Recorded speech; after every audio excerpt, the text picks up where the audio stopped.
So hello everyone, welcome back to our channel Master Mains.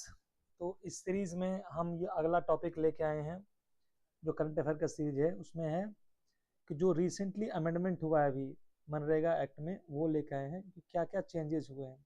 तो जो नया नाम है वो है विकसित भारत गारंटी फॉर रोजगार एंड आजीविका मिशन ग्रामीण, जिसको बोलते हैं VBG राम जी। ठीक है, तो हम ये देखेंगे कि इसमें पिछले वाले से जो मनरेगा एक्ट 2005 का था उससे इसमें क्या चेंज हुआ है। तो ऑलरेडी वी नो दैट कि वो ऑलमोस्ट 2 डिकेड हो गया मनरेगा का, उसके बाद ये चेंजेस लाए गए हैं। ठीक है, तो ये चेंजेस क्या हैं वो हम देखते हैं एक एक करके। तो जो सबसे पहला जो 5 मेजर चेंजेस इसमें लाए गए हैं, ठीक है, इस बिल में जो 5 मेजर चेंजेस लाए गए थे उसको हम एक एक करके देखते हैं। तो सबसे पहला जो चेंज था वो था कि जो ऑलरेडी 100 डेज था वर्किंग डेज मनरेगा में, मिनिमम 100 डेज था, उसको बढ़ा के 125 डेज कर दिया वर्किंग डेज। जो इंटाइटलमेंट था, राइट टू वर्क जो था वो 100 डेज का था। अनस्किल्ड वर्क वो अब कर दिया गया 125 डेज। दूसरा क्या, जो शेयरिंग पैटर्न जो था, जो पहले था कि जो वेज लाइबिलिटी था वो स्टेट को शेयर कर दिया 100%। पहले क्या था कि 100% जो वेज लाइबिलिटी था वो सेंट्रल गवर्नमेंट देती थी, वो सेंट्रली स्पॉन्सर्ड थी, ये सेक्टर स्कीम थी। अब क्या है कि 90:10 कर दिएगा और 60:40 कर दिया। तो 90:10 किसके लिए हो गया, जो हिली एरियाज हैं, और जो 60:40 क्या है, जो अदर स्टेट्स हैं। तीसरा जो मेजर चेंज हुआ वो ये हुआ है कि नॉर्मेटिव एलोकेशन। पहला क्या था कि जो डिमांड ड्रिवन था कि आप जाइए आपको काम मिलेगा, अगर नहीं मिला 15 दिन के अंदर में तो आपको वो अलाउंसेस देगी गवर्नमेंट। अब क्या है कि जो बजट है, बजट कैप कर दिया गया कि यूनियन गवर्नमेंट जो इतना बजट इंटाइटल्ड है इस प्रोजेक्ट के लिए, इस स्कीम के लिए उतना दे दिया। अब उतने में आप 10 दिन में चलाओ, 20 दिन में चलाओ, जितना लोगों को देना है उतना दो। तो अब सप्लाई ड्रिवन हो गया। ठीक है, ना नेक्स्ट चीज की जो पीक सीजन जो होता है एग्रीकल्चर में, जैसे कि हो गया सोइंग का या हार्वेस्टिंग का, तो उसमें क्या बोला गया कि 60 दिन तक सोइंग का और 60 दिन तक हार्वेस्टिंग का, ये दोनों पीरियड जो है इसमें आप वर्क नहीं देना है। बेस्ड ऑन अलग अलग स्टेट का अपना अपना शोइंग का हार्वेस्टिंग का पीरियड होता है, उस पीरियड के हिसाब से नहीं देना है। ठीक है, तो 60 दिन का कूलिंग ऑफ पीरियड है शोइंग में भी और हार्वेस्टिंग में भी, ताकि लेबर अवेलेबिलिटी सही से रहे, जो कि पहले ये नहीं था।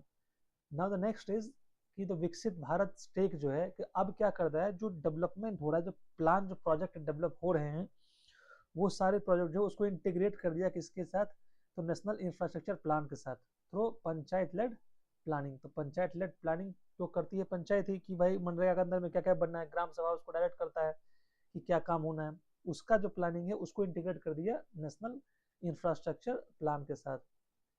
अब क्या है कि करंट एम्प्लॉयमेंट डेज जो है वो एक एक करके देखते हैं इन डिटेल। तो ऑलरेडी हमने देखा कि मनरेगा में ये था कि not less than 100 days, not less than 100 days था।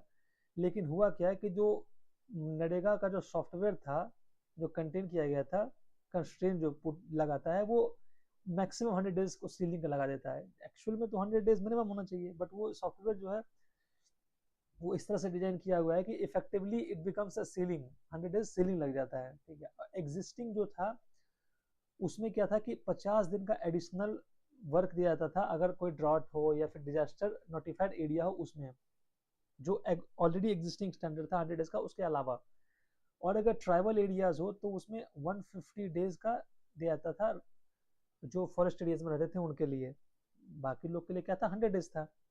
बट अब जो नया वाला इन्हांसमेंट किया गया है उसमें क्या है कि जो एक स्टैंडर्ड 125 दिन रख दिया गया है इंटाइटलमेंट के लिए, वो all rural area rather than treating it as exceptional. तो कोई एक्सेप्शन नहीं है, चाहे वो ड्राउट हो गया हो या फिर डिजास्टर हो गया या फिर ट्राइबल एरिया, किसी के लिए कोई एक्सेप्शन नहीं है, सबके लिए स्ट्रेट फास्ट 125 दिन है। ठीक है, बट इन एक्चुअल देखा जाए तो 25% का इंक्रीज हुआ है एम्प्लॉयमेंट में। ठीक है, बट उसका क्या, जो मैक्सिमम 150 दिन था उसको तो कंसिडर नहीं किया गया, तो कोई भी स्पेशल सर्कमस्टांसेस कैटेगरी इसमें नहीं है। ठीक है, now the next will see कि जो फाइनेंशियल शेयर जो है उसमें क्या चेंजेज आए हैं, जो ऑलरेडी हमने देखा था ऊपर में। तो जो ऑलरेडी है कि जो 90:10 का रेशियो है वो किस किस जगह में है, तो specially states like Himachal Pradesh, UTs and UTs with legislation. ठीक है, तो नॉर्थ ईस्ट स्टेट्स जो होंगे, हिमालयन स्टेट हो गए एंड यूटीज विथ लेजिस्लेशन, उसके लिए 90-10 का है, ठीक है। और जो नॉर्मल अदर स्टेट है उनके लिए 60-40 का, और जो यूटीज है विदाउट लेजिस्लेचर उसके लिए 100% का है, ठीक है। सो पहले क्या था कि जो मनरेगा 100% सेंट्रली फंडिंग होता था फॉर अनस्किल्ड वर्कर का वेज जो होता था, अनस्किल्ड वर्कर जो होते थे उसका जो वेज का कॉस्ट होता था उसको 100% यूनियन गवर्नमेंट बेयर करती थी। बट ये न्यू फ्रेमवर्क में क्या हो गया कि state must bear the direct wage liability, तो अब जो ये वेज लायबिलिटी है वो स्टेट गवर्नमेंट को चला गया, तो जो फिजिकल रिस्पॉन्सिबिलिटी है स्टेट का वो बढ़ गया। उसके साथ जो है कि MNREGA requires state to fund unemployment allowances, जो अनएम्प्लॉयमेंट अलाउंसेस जो होता है वो स्टेट गवर्नमेंट पे करेगी, और जो मटेरियल कॉस्ट होता है उसका भी जो 25% जो है वो स्टेट गवर्नमेंट ही देगी, और जो एडमिनिस्ट्रेटिव एक्सपेंसेस है उसका पूरा, ठीक है। तो ये क्या होता है कि स्टेट गवर्नमेंट पे एक अनड्यू शिफ्ट करता है financial burden, that is not good thing, ठीक है। इसका क्रिटिकल इम्पैक्ट क्या हुआ कि जो प्रीवियसली मैनेज सप्लीमेंट्री कॉस्ट होते थे, जो प्राइमरी रिस्पॉन्सिबिलिटी होती थी वेजेस की वो सेंट्रल गवर्नमेंट पे थी, अब क्या है कि वो स्ट्रेट फॉरवर्ड वो आ गया किस पे, बजट उसमें लगा दिया, और सारा जो लाइबिलिटीज आ गया वो स्टेट कैपेसिटी का पे आ गया, तो वो इसकी इम्प्लीमेंटिंग कैपेसिटी जो है वो इम्पैक्ट हो गई है, ठीक है। Now the third thing what we have seen इसके नॉर्मेटिव एलोकेशन, तो पहले क्या था कि राइज्ड बेस्ड था टू अब बजट बेस्ड है। पहले था कि भाई जिसको जो भी अनस्किल्ड वर्क करना चाहता है अगर जाए रजिस्टर करे अपने आप को, उसको 100 डेज मिनिमम वर्क मिलेगा, नहीं मिलेगा अगर 15 डेज में तो उसको अलाउंसेस मिलेगा। लेकिन अब क्या है, जो सेक्शन 4 क्लॉज 5 जो है नए वाले एक्ट में वो ये बोलता है कि यूनियन गवर्नमेंट एक बजट एलोकेट करेगी हर उस फंड उसके लिए, और वो उतने फंड में ही अगर जितना हो पाएगा उतना करना है, उसके अलावा अगर कुछ करते हैं आप तो गवर्नमेंट और फंड नहीं देगी। तो ये क्या हो गया कि एक प्रिंसिपल लिमिट कर दिया फॉर फंडिंग डिस्ट्रीब्यूशन, इससे ज़्यादा नहीं हो सकता है, ठीक है। वही 4C में ये सेक्शन 4(6) में क्या बोलते हैं, एक्सपेंडिचर एक्सेस एक्सपेंडिचर, तो पहले क्या होता था कि एक्सेस अगर एक्सपेंडिचर होता था बियॉन्ड एलोकेटेड लिमिट जो होता था, तो उसमें क्या करती थी सरकार, उसको फिर से सहायता देती थी। लेकिन अब क्या है कि नॉर्मेटिव टर्म आने के बाद वो एक्सप्लिसिटली डिफाइन कर दिया है as a central fund allocated to the state, उसके अलावा अगर एक्सेस करते हो तो आप बेयर करो, हम नहीं बेयर कर सकते हैं। Next is replace labour budget management mechanism, तो लेबर बजट मैकेनिज्म में क्या है कि उसमें क्या होता था मनरेगा में पहले वाले में कि स्टेट सबमिट करता था अपना annual work plan on labour budget by 31 जनवरी, तो पहले ही 31 जनवरी तक अपना जो टोटल एक्सपेंडिचर होता था लेबर एनुअल वर्क प्लान और लेबर बजट वो गवर्नमेंट को देता था, और उसके हिसाब से डिमांड बेस्ड पे ओपन एंडेड गवर्नमेंट उसको एलोकेट करती थी फंड, ठीक है। अब क्या है कि जो इफेक्टिव कन्वर्ट हो गया है right based to demand driven, sorry जो right based to demand driven जो था वो बजट कैप हो गया, अब वो सप्लाई ड्रिवन हो गया है। सप्लाई ड्रिवन क्या है कि पोटेंशियली लिमिटिंग एक्सेस लगा दिया गया है व्हेन डिमांडेड एक्सेस एलोकेशन, तो अब आप बेयर करो हम नहीं करेंगे, ठीक है। तो 4(6) एंड 4(5) जो सेक्शन है वो याद रखना है आपको। ना द नेक्स्ट इज कि जो पीक सीजन वाला था उसमें क्या है कि जब भी पीक सीजन होगा तो गवर्नमेंट जो स्टेट गवर्नमेंट जो है वो नोटिफाई करेगी इन एडवांस में कि 60 दिन ये जो फाइनेंशियल ईयर में होगा वो सोइंग के लिए और हार्वेस्टिंग के लिए अलग अलग उसमें आपको काम नहीं मिलेगा, उस समय हमारे पास काम नहीं है, आप आओगे भी तो हम काम नहीं दे पाएंगे, नहीं देंगे, ये स्टेट गवर्नमेंट नोटिफाई करेगी। और वो वेरी करेगा कि जो डिस्ट्रिक्ट ब्लॉक है उसका ग्राम पंचायत है और जो एग्रो क्लाइमेटिकल जोन है और जो लोकल क्रॉपिंग पैटर्न है उस हिसाब से ये वेरी करते रहेगा।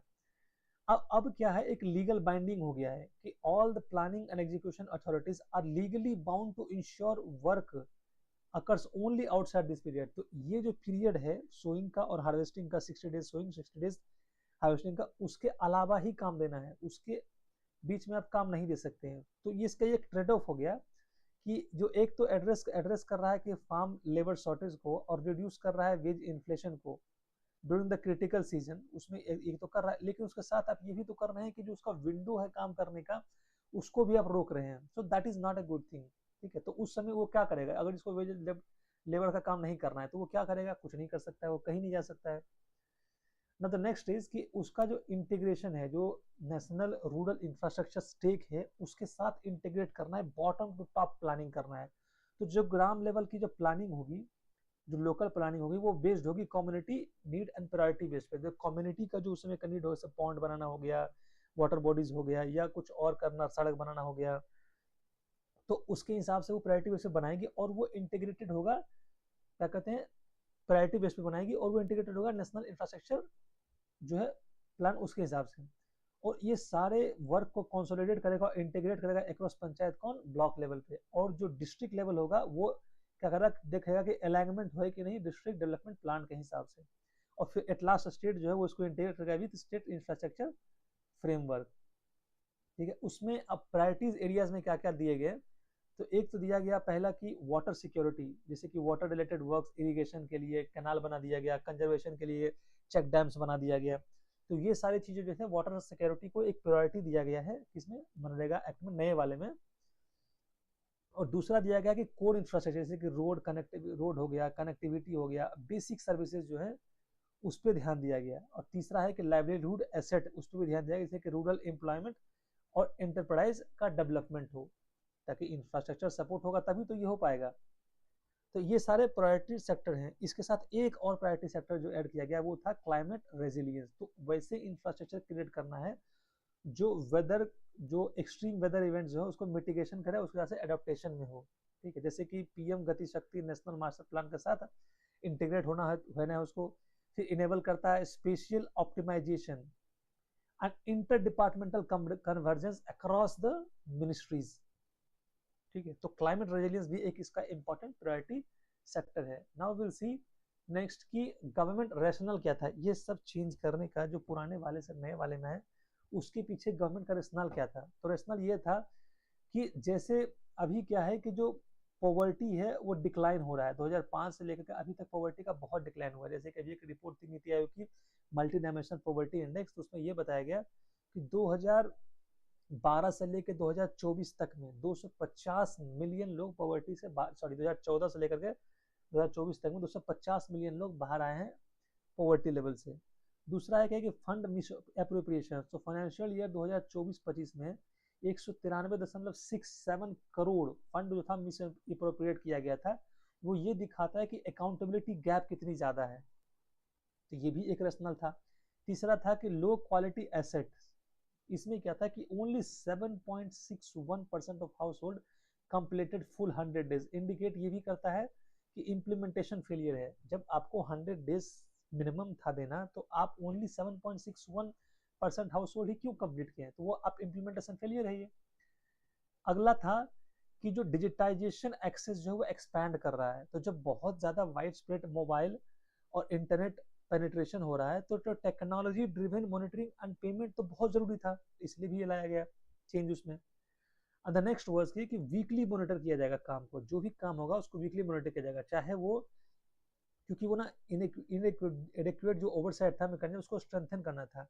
तो diversion and the fraudulent claim जो था, जो परसिस्ट कर रहा था, उसको चेक करने के लिए वीकली मॉनिटरिंग शुरू किया गया था। The next one was the fragmented approach. पहले क्या होता था कि जो काम होते थे ग्राम सभा को जो लगता था अपने हिसाब से वो काम करती थी। अब क्या है कि जो आप काम करोगे वो अपने लोकल कम्युनिटी के नीड के हिसाब से तो होगा ही, और जो प्रायोरिटी है वो इंटीग्रेट होना चाहिए with the national infrastructure priority and the special planning, उसके साथ भी इंटीग्रेट होना चाहिए। ठीक है, तो अभी का जो नया वाला जो फ्रेमवर्क है वो ये करता है कि रिप्लेस करता है, replace this fragmented approach with a more focused, accountable और technology driven in the rural employment and at the same time participation भी इंश्योर करता है लोगों का। ठीक है, क्रिएट करेगा ड्यूरेबल कम्युनिटी एसेट वाइल्स प्रिवेंटिंग मिसयूज। तो ये उसका रेशनल था। अब एक्सपेक्टेड इम्पैक्ट क्या होगा रूरल इकोनॉमी पे, लाइवलीहुड पे, तो सबसे पहले फार्मर पे क्या इम्पैक्ट होगा, तो उनको ना एक जो विंडो था वो बंद हो जाएगा कि जो लेबर अवेलेबिलिटी जो होगी, सॉरी जो फार्मर्स को होगा कि जो पीक जो जब रिक्वायरमेंट होती है एग्रीकल्चर में सोइंग और हार्वेस्टिंग टाइम में, तो उस समय को जो लेबर रिक्वायरमेंट थी वो फुलफिल हो जाएगा। और जो वेज, लोअर वेज इन्फ्लेशन होगा, क्योंकि जो वेज इन्फ्लेशन जो होता है उस समय जब जरूरत ज्यादा होती है, लोग कम होते हैं तो बहुत ज्यादा डिमांड करते हैं, तो एक लोअर वेज इन्फ्लेशन होगा। तीसरा है कि एक बेटर ये वाटर इंफ्रास्ट्रक्चर क्रिएट होगा खास करके फार्मर्स के, जैसे कि ये हो गया इरिगेशन के लिए हो गया। ठीक है, और फार्म रेजिलियंस क्या हो गया, क्या बनाएंगे, जैसे पॉन्ड बना लिए, चेक डैम्स बना लिए, तो वो ज्यादा स्ट्रेंथन होगा, तो वाटर अवेलेबिलिटी उनको ज़्यादा सही होगा। अगला क्या है कि कनेक्टिविटी भी इम्प्रूव होगा। फार्मर्स के लिए तो बहुत अच्छा है कनेक्टिविटी, गांव से लेकर शहर तक पहुंचेंगे, अपने सामान को ले जाएंगे, पेरिशेबल आइटम होता है, आराम से शहरों में सेल करेंगे, उनकी जो बेटर प्राइस रियलाइजेशन होगा। ठीक है, तो जो पोस्ट हार्वेस्टिंग लॉसेज जो है वो भी कम होंगे। उसी के साथ जो वर्कर्स को क्या इम्पैक्ट होगा, तो सबसे पहला इम्पैक्ट उसके साथ ये है कि 25% एक्स्ट्रा गारंटीड वर्क मिलेगा। पहले 100 था, अब 125 हो गया। दूसरा है कि डिजिटल वेज पेमेंट होगा, आधार बेस्ड वेरिफिकेशन है जो रिड्यूस करेगा डिले और थेफ्ट को जो है वो कम हो जाएगा। तीसरा है कि मैंडेटरी अनएम्प्लॉयमेंट अलाउंसेस जो है if the work is not provided वो इंश्योर किया गया इसमें। और तो चौथा है कि predictable job availability through panchayat led planning. तो प्रेडिक्टेबल है, क्या क्या प्लानिंग करके रखा ऑलरेडी कि क्या क्या हमें बनाना है, तो प्रेडिक्टेबिलिटी है कि काम मिलेगा। ठीक, तो इसका जो प्रायोरिटी हमने देखा क्या कि रिलेटेड टू वर्क है, जो road construction, market, climate resilience asset. और ये स्कीम एम करता है कि रेज करने के लिए एग्रीकल्चर प्रोडक्टिविटी को और रिड्यूस करना है डिस्ट्रेस्ड माइग्रेशन जो उसको भी रिड्यूस करेगा, कि काम मिल जाए 125 दिन तो क्यों माइग्रेट करेंगे लोग। ठीक है, ये लॉन्ग लास्टिंग कम्युनिटी इंफ्रास्ट्रक्चर भी बनाता है। और ये digital planning, payment and monitoring जो है एक्सपेक्टेड है कि वो इफिशियंसी को बढ़ा देगा, ट्रांसपेरेंसी को भी, और डिलीवरी जो होगा वो फास्ट होगा क्योंकि प्रॉपर ओवरसाइट होगा। नाउ द थिंग इज कि ये इनहेंस करता है अकाउंटेबिलिटी एंड मॉनिटरिंग फ्रेमवर्क। तो कैसे ये इनहेंस करता है अकाउंटेबिलिटी और मॉनिटरिंग फ्रेमवर्क को, तो पहला तो ये है कि ये एआई बेस्ड फ्रॉड डिटेक्शन है, कि अब एआई बेस्ड फ्रॉड डिटेक्शन है तो मशीन लर्निंग यूज किया जाएगा कि कौन जो एक्सक्लूजन इंक्लूजन एरर जो है उसको कम किया जाएगा रियल टाइम पे। ठीक है, दूसरा है कि वीकली डिस्क्लोज करेगा इन्फॉर्मेशन, किस किस रिलेटेड इन्फॉर्मेशन, तो वर्क कंप्लीशन इन्फॉर्मेशन, पैसा पे किए, वेज पेमेंट की उसका इन्फॉर्मेशन, एंड बेनिफिशियरीज का लिस्ट वो भी वीकली पब्लिश करेगा, तो अकाउंटेबिलिटी बढ़ेगी। ठीक है, तीसरा है कि एक स्टीयरिंग फ्रेम कमेटी होगी। स्टीयरिंग कमेटी क्या होता है, स्टेट लेवल पर, सेंट्रल लेवल पर स्टीयरिंग कमेटी होगी जो कि इन्वॉल्व करेगी मल्टी स्टेक होल्डर अप्रोच के थ्रू, और वो ओवरसाइट करेगी, पॉलिसी ओवरसाइट करेगी। तो ये पार्टिसिपेटिव गवर्नेंस भी हो गया। तो ये क्या करेगा, अकाउंटेबिलिटी बढ़ाया, मैकेनिज्म टेक्नोलॉजी का यूज किया, और पार्टिसिपेटिव गवर्नेंस भी किया। उसके बाद क्या करेगी कि जीपीएस और मोबाइल मॉनिटरिंग किया जाएगा, तो जियो टैगिंग किया जाएगा कितना किस किस का, तो वर्क साइट का, ठीक है, जो काम किए उसका, अटेंडेंस का वेरिफिकेशन होगा ये रियल टाइम पे, और रियल टाइम प्रोग्रेस ट्रैकिंग भी होगा।